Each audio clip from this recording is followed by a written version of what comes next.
Like I said, we just got to make it happen. We'll go back, watch the tape, look at it. But from aside from that, I'm not going to speculate on what happened or anything like that. Just got to be better. We will be. I believe that. I believe, like I said, I trust the process. I believe in those guys in that locker room, and we'll make it work.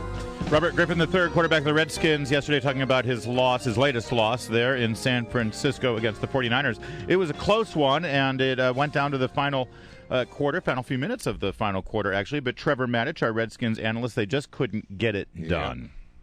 No, they couldn't get it done. But at least this is a loss. I mean, this is where we are now. We feel better about this loss than about the last loss. And that's almost where Redskins fans have to hang their hats. Really? You feel better? Really sad. You feel better? Well, in this loss, the defense played extremely well. The running game finally lit up. It was really, really good. The passing game cost them the game. But you got more turnovers from the defense. I mean, okay, so they lost. There are no moral victories and all that, and that's true. But then you dig deeper into it, and what you see is signs of improvement. Some of them are microscopic. But what else do you have when you're a Redskins fan these days? Really, for the last 20 years, what do you have? Can we talk about the running game real fast, Trevor? Because, Alfred Morris had a great game, 125 yards, a touchdown. And why is he better? It seems to me that he is better when RG3 is in as the quarterback versus the other two quarterbacks we've seen this year. Is there a reason for that? Yeah, it seems like that, but I think anymore, since RG3 is no longer a threat that defenses care about when he runs the ball, that's a correlation without causation. What happened here was two things. One is that Alfred Morris would not be denied. He was a beast. The second is that the offensive line, with two offensive tackles that didn't start the season, at least didn't fall off their blocks. They just hung on and pushed on the defenders, and that was all Alfred Morris needed to break through arm tackles. And so, that was one of the microscopic improvements. The offensive line didn't fall down. I did see some of the improvements that you talked about, but we still have to come back to, where I'm going. You know what I got to ask you about. Yeah. The performance of one RG3, 11 for 19, no touchdowns, sacked 5 times. One could argue that the reason we saw so much of Alfred Morris, left, right, and up the middle, was because the coach didn't have confidence to call passing plays. The entire game plan was designed with the mindset that we can't protect Robert Griffin III, and even if we can, Robert Griffin III won't be able to throw the ball very well. And that's kind of pathetic. And as a matter of fact, Jay Gruden, the head coach, admitted that in the postgame press conference when referring to third down and long. He said he had to call plays to protect his rookie left tackle, the interior of the offensive line, because none of them could protect well on third and long, and to protect RG3 because he wasn't throwing well. He didn't have NFL players to execute an NFL game plan on third and long, which is kind of sad. But RG3, early in the game, he was terrible. He was just terrible. He would double clutch on throws where he would start to throw, he'd stop his throwing motion, then he'd finish the throwing motion, and that's just disjointed.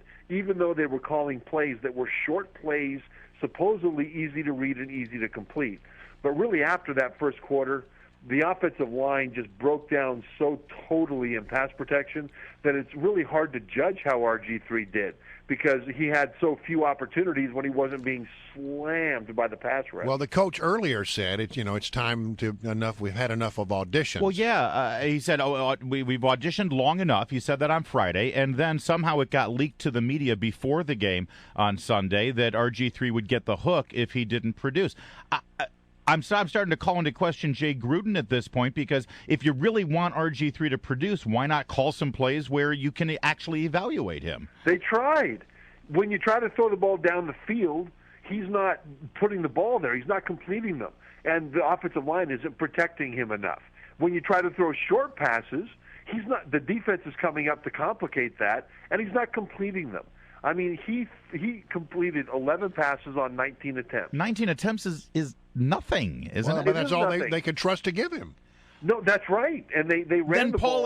Then pull him. I mean, seriously, if they don't give him more of a shot than 19 passing attempts, why is he even playing the game at this point? Honestly, and by the way, the double clutching, I mean, just maybe the head coach is in RG3's head right now, given all of the talk that happened last week. Listen, RG3 is responsible for what's in RG3's head. The head coach is trying to put together a game plan where they can win a football game. But you're right about that. I mean, they've had to limit the scope of the passing game plan so much, and not all on RG3. They've got issues with protection, but even when they have protection, RG3 is so inconsistent and hit and miss. And you're right now. He's auditioning. And I said last week that he's got 6 toes out the door and doesn't know it. Yeah. Well, guess what? Maybe it's Other 7. quarterbacks have had to play with poor offensive line play, and they have adjusted to that by getting the ball out more quickly than RG3 does. All right, so Larry believes that, look, you've got to use the rest of the season, which is a lost season, to find out whether or not he's the quarterback of the future. I would argue that perhaps what you need to do is find out if you got somebody else who could be the quarterback of the future. What do you think? Well, not yet, because I'm not sure the exact numbers, but he's due something like $16 or $18 million bonus this offseason. In May. Need to decide whether or not to pay that. Right. So the other guys aren't due that bonus, as far as I know. You can't evaluate him standing on the sideline with a clipboard. RG3 is the guy they need to know. And again, he doesn't need to be awesome. All he needs to show is improvement week to week. Just show me a trajectory where he's getting a little better at something every week, and even in the face of poor pass protection. And Trent Williams, the Pro Bowl left tackle, wasn't there, replaced by a rookie who got just annihilated in pass protection. I understand that. But even within that, the things that you did have time to do as a quarterback, are you a little better? And the answer in this game was no. You're very good at handing the ball to Alfred Morris, though. You got to give him that. Yeah. Trevor Matich, our Redskins analyst, always good to have you, sir. We'll talk to you Friday in a preview of next week's game.